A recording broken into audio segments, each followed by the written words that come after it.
Hello everyone, कैसे हो आप लोग। आई होप आप सब बहुत अच्छे होंगे। और आज की वीडियो बहुत ही इंपॉर्टेंट है सारे के सारे मेडिकल स्टूडेंट्स के लिए, सारे के सारे उन सारे स्टूडेंट्स के लिए जिनका सपना डॉक्टर बनने का है, उन सारे पेरेंट्स के लिए जो अपने बच्चों को डॉक्टर बनता हुआ देखना चाहते हैं। ठीक है, आज की वीडियो ये स्पेशली मैं उनको डेडिकेट करता हूँ। और बिना लेट किए हुए चलिए शुरू करते हैं। तो जैसे कि आपको पता है, नीट 2025 का रिजल्ट इतना अच्छा नहीं था। और नीट का रिजल्ट अच्छा नहीं होने के बहुत सारे रीजन होते हैं गाइस। सारे पेरेंट्स को, सारे बच्चों को सब कुछ पता है ना। इंडिया में कितनी धांधलेबाजी है, कितना है ना करप्शन है, पॉलिटिक्स हर चीज़ में घुसी हुई है। नीट का स्कोर कार्ड कितने स्टूडेंट्स का चेंज हुआ है, कितने स्टूडेंट्स के नंबर चेंज हो जाते हैं, कितने सेंटर्स बिक जाते हैं, है ना। एग्ज़ाम इतना टफ कर देते हैं कि स्टूडेंट्स के लेवल के बाहर का एग्ज़ाम डाल देते हैं, क्वेश्चंस डाल देते हैं। आईआईटी लेवल के क्वेश्चंस नीट में पूछ रहे हैं। ठीक है, तो बहुत ज़्यादा पॉलिटिक्स है गाइज इंडिया में, बहुत ज़्यादा दिक्कतें हैं। नीट पीजी के एग्ज़ाम की बात करूँ तो नीट पीजी के एग्ज़ाम का भी सेम हाल है। पोस्टपोन होता रहता है, बार बार नए रूल्स आते हैं, फिर वो रूल्स हटते हैं, फिर एग्ज़ाम पोस्टपोन होता है। इंडिया में बहुत सारी दिक्कतें हैं गाइज, आप लोग ये चीज़ को समझो। सारे पेरेंट्स को मैं बार बार बताता रहता हूँ, सारे स्टूडेंट्स को मैं बार बार बताता रहता हूँ कि साल खराब करना is not a good decision, है ना। अगर आपका स्कोर थोड़ा कम है, फॉर एग्जांपल 200 है, किसी का 250 है, 300 है, 350 है, तो गाइस नेक्स्ट ईयर ये बिल्कुल भी श्योरिटी नहीं है कि आप 300 या 350 मार्क्स अबव डायरेक्टली जंप करोगे, है ना। फॉर एग्जांपल किसी स्टूडेंट का 300 मार्क्स है और वो ये सोचे कि मैं अगले साल 650 350 का जंप मारूंगी या मारूंगा, this is very very very less likely to happen, है ना। कि बहुत सारी दिक्कतें होती हैं गाइज, इतना आसान नहीं है। क्योंकि नीट, अब आपको पता है 25-30 लाख बच्चे पेपर देते हैं, है ना।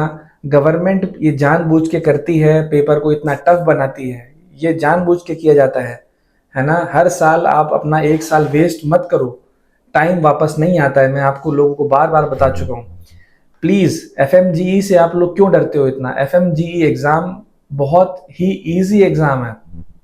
नीट के पासिंग परसेंटेज और एफएमजीई के पासिंग परसेंटेज को अगर आप कंपेयर करो, है ना, 30 to 35% एफएमजीई का पासिंग परसेंटेज है गाइस, और नीट का 0.7 to 0.8%, 1% मान लेता हूं मैं, है ना। नीट का 1% पासिंग परसेंटेज है और एफएमजीई का 40%, 35%। तो कैसे आप लोग बोलते हो कि एफएमजी एग्जाम हार्ड होता है। नो नेगेटिव मार्किंग, 300 क्वेश्चन का पेपर होता है, 150 मार्क्स लाने होते हैं आपको। 6 साल आप वही पढ़ाई कर रहे हो, फिर भी आप लोग डर रहे हो।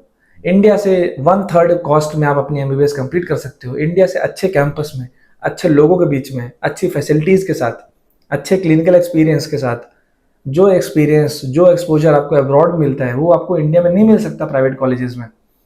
No buddy can prove me wrong. आप लोग मुझे रॉन्ग प्रूव करके दिखाओ कि जो एक्सपोजर, जो क्लिनिकल एक्सपीरियंस, जो आपको नॉलेज, है ना, जो फैसिलिटीज़ जो आपको बाहर मिलती हैं अब्रॉड में, वो इंडिया में नहीं मिल सकती। मैं आपको बार बार बता रहा हूँ। रीज़न ये है क्योंकि मैं वहाँ पर रह के आया हूँ।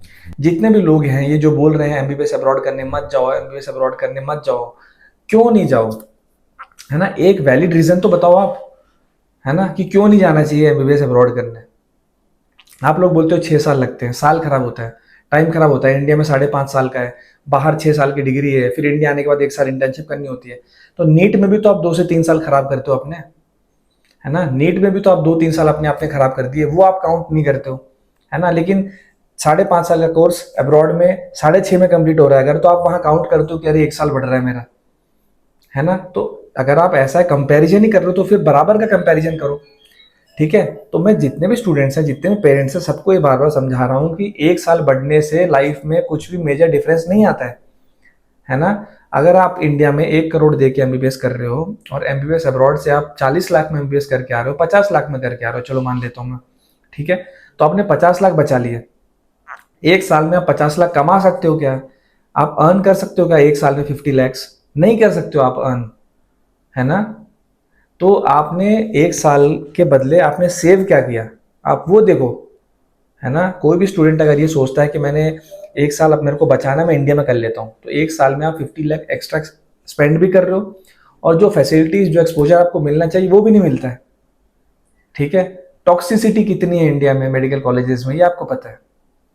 बहुत सारी चीज़ें हैं जो आपको कंपेयर करना चाहिए प्राइवेट मेडिकल कॉलेज में एडमिशन लेने से पहले, है ना। और मैं आपको ये सब चीज़ें इसलिए बता रहा हूँ क्योंकि मैं ये फील्ड से गुजर चुका हूँ। है ना। मैं पिछले 7 साल से 8 साल से इसी फील्ड में हूँ, इसीलिए मैं आपको ये सारी चीज़ें बता रहा हूँ। तो प्लीज़ आप लोग सोचिए, है ना, सोच समझ के डिसीजन लीजिए। और MBBS abroad is a very good option. Please जितने भी लोग ये बोल रहे हैं कि दिक्कत होती है, ये बाद में सीटें नहीं मिलती, बाद में ये नहीं होता, बाद में वो नहीं होता, गाइज 100% में से 40% रिजल्ट आ रहा है एवरी ईयर।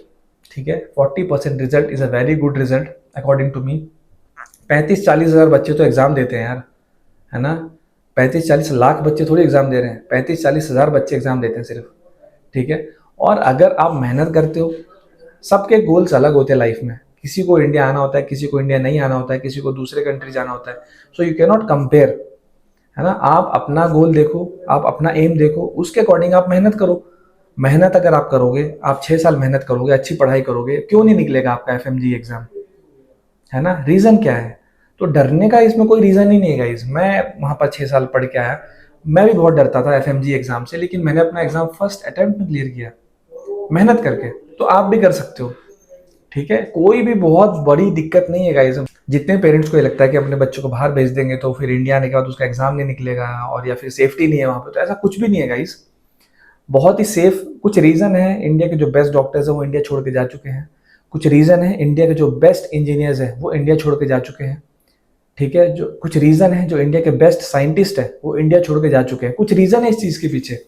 बाहर जो वर्क लाइफ बैलेंस है, जो फैसिलिटीज़ आपको मिलती हैं, ठीक है, जो पॉजिटिव एनवायरनमेंट है, जो फ्रेंडली लोग हैं, है ना, बहुत सारी चीज़ें ऐसी, जो सैलरी है वो आपको इंडिया में कभी भी नहीं मिल सकती। ठीक है, तो don't fall into a trap कि मुझे नीट देते जाना है, हर साल मैं 6 साल 7 साल नीट दूं। ठीक है, साल पे साल वेस्ट करता जाऊं। इससे अच्छा है आप अपनी 6 साल की एमबीबीएस कंप्लीट करके आओ, इंडिया में एफएमजी का एग्जाम क्रैक करके इंडिया में काम करो। उसके बाद आपको नीट पीजी के में टाइम चाहिए, you can take your time NEET PG के लिए, लेकिन एटलीस्ट अपना एमबीबीएस का गोल तो सिक्योर कर लो। ठीक है, मेरा कहने का मतलब ये है, don't waste year by year NEET में आपका। हर साल कुछ नहीं पता है सरकार क्या रूल ले आएगी, सरकार नीट में क्या पैटर्न चेंज करेगी, क्या रेगुलेशन आ जाएंगे, ये किसी को कुछ मालूम नहीं है। तो प्लीज़ अपना डिसीजन सोच के लो, टाइम वेस्ट मत करो, है ना। अभी सितंबर अक्टूबर बैच के लिए एडमिशन्स चल रहे हैं, अभी भी टाइम है आपके पास, सीट्स अभी बाकी हैं, टाइम अभी बाकी है, एडमिशन प्रोसेस आप स्टार्ट करवा सकते हो। Don't waste your time guys, सारे पेरेंट्स को और स्टूडेंट को मैं रिक्वेस्ट कर रहा हूँ। ठीक है, बाकी कोई भी डिटेल, कोई भी क्वेरी है, आप मेरे गिवन नंबर पे मुझे कांटेक्ट करो। आपको स्क्रीन के ऊपर आपको नंबर दिख रहा होगा, है ना। डायरेक्टली एनी टाइम आप मुझे कॉल कर सकते हो, व्हाट्सएप मैसेज कर सकते हो, कोई भी इशू नहीं है। ठीक है, बाकी मिलता हूँ आपसे नेक्स्ट वीडियो में एक नई इन्फॉर्मेशन के साथ। Till then take care of self and peace out.